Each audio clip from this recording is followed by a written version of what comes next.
कैसे हम पता लगा सकते हैं कि ये कनिंग और बैफलिंग है?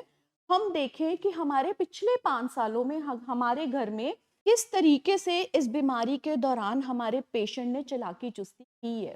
सबसे पहली चालाकी-चुस्ती, कोई ऐसी फैमिली यहाँ पर बैठी है जिसके पेशेंट ने कभी झूठ नहीं बोला हो? Any one of you? कोई भी नहीं।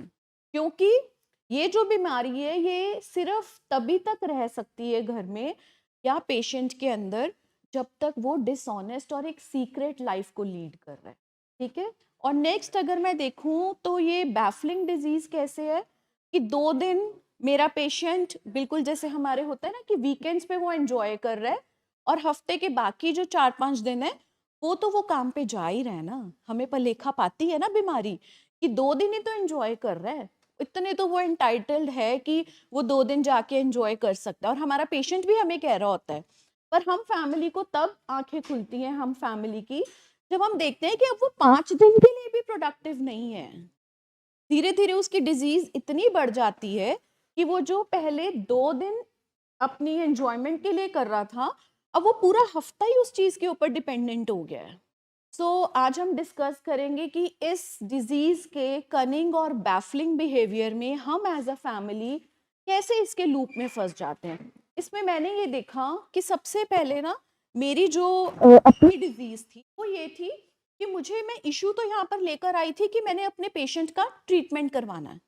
पहले पेशेंट एक्सेप्ट नहीं हुआ था, अपने हस्बैंड को पेशेंट एक्सेप्ट करने में मुझे पूरा 1 साल लगा था, नहीं हुआ था। क्योंकि कहीं न कहीं यहाँ सुन के मैं जाती थी, कहीं न कहीं वो जो इतने सालों की एनग्रेव्ड कोडिपेंडेंसी थी ना, वो हर मोमेंट पे बाहर आने को होती थी और मैं 1 साल तक कंट्रोल ही कर रही थी अपनी उन प्रोवोकिंग को, अपनी एनेबलिंग को और अपनी कोडिपेंडेंसी को।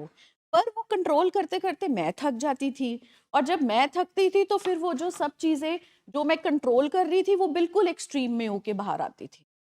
तो आज हम डिस्कस करेंगे कि हम जब अपने पेशेंट को हॉस्पिटल में ट्रीटमेंट के लिए लेके आते हैं तो सबसे बड़ा इशू हमारा क्या होता है? हमारा इशू ऑफ द लाइफ क्या है? To save the life of our patient, है ना?